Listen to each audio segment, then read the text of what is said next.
the implications for the broader region, Qatar's international laws and charters, as well as the principles of good neighborliness. It also addressed the serious risks these actions pose to security and stability of Arab states and the region. And Oman's Foreign Minister Badr al-Busaidi, who mediated the US-Iran talks before the war, also released a statement following the meeting. He says the action taken by Israel and the US against Iran is both immoral and illegal, but the retaliation by Iran against its neighbors is also deeply regrettable and unacceptable. I call for restraint, he says, on all sides, a ceasefire and an urgent return to diplomacy. Well, let's discuss this now with Dania Taffa, who is the executive director of the Gulf International Forum, a think tank based in Washington, D.C. She's joining us here in Doha.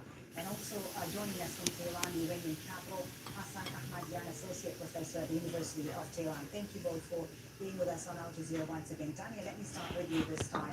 And this statement there from Gulf countries, they are clearly in a situation today, having to defend the sovereignty of their territory without being directly involved in the war.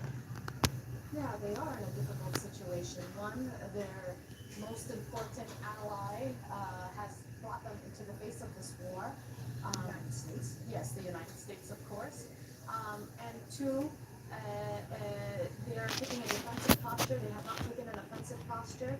And what makes it more difficult is what kind of offensive posture can they possibly take that wouldn't result in extreme loss of lives or infrastructure in the Gulf states.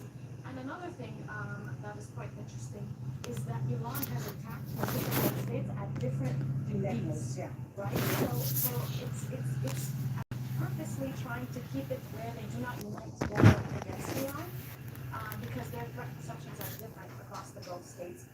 And this complicates their responses. And if you actually listen to the response of the Omani foreign minister versus the Qatari foreign ministry, the Qatari response was directly towards Iran, and the Omani response addressed Israel and the U.S. more heavily than they did Iran in the way it addressed that. But are they, Dania, united in their response right now as far as Iran is concerned, leaving out the U.S. for now, as far as how they should respond to the Iranian attacks? Are they united in that?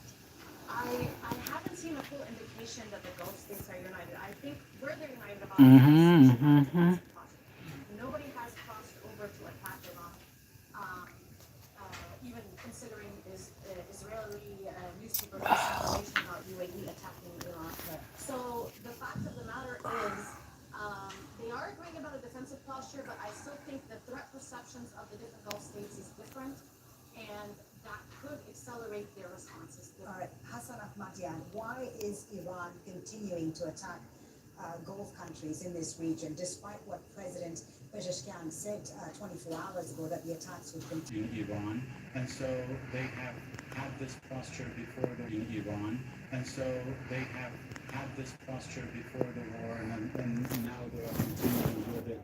That wherever an attack comes from, we retaliate against it. I think their options are limited. They have to retaliate against the United States attacking their country, and to what they are saying, I mean, on the official level, the United States is using extensively bases in the Persian Gulf to attack, to launch its attacks on Iran, and but there has been no Iran proof that the U.S. was actually, limited options. sorry to interrupt you, Hassan, we haven't seen any proof that the U.S. is actually using these bases in the region to directly target Iran.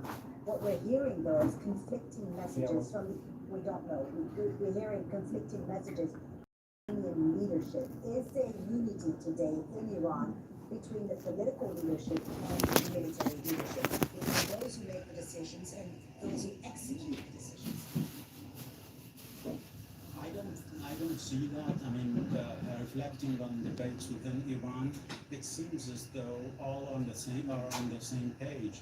I mean, there are no clear evidence provided by officials, but the fact that 3 F-15s were down in Kuwait, and also General Kane in his briefing in the Pentagon saying that Israeli officers are in the CENTCOM enterprise, to use his words, is very much telling to the Iranians. Iranians are banking on a satellite imagery. It seems they're saying that Al-Dhafra airfield, for instance, in the UAE was used in the attack on the school in the first hour of the attack, and that was used also against the desalination plant. We are yet to see the evidence of that, but the way they are talking seems that I think they have the evidence, and I think they will have to provide it. Daniel, you seem to disagree with what Hassan is saying there. Again, the leaders in this region have repeated time and time again that their territory is not being used to directly target Iran. Yes, absolutely not. It has been very clear that they have not allowed the U.S. To use the bases in the Gulf, the American bases in the Gulf. And the fact of the matter is that those that were shot in Kuwait were shot down actually by Kuwaitis, if I remember correctly, not by any other source. So I don't think it was that the Kuwaitis allowed them there.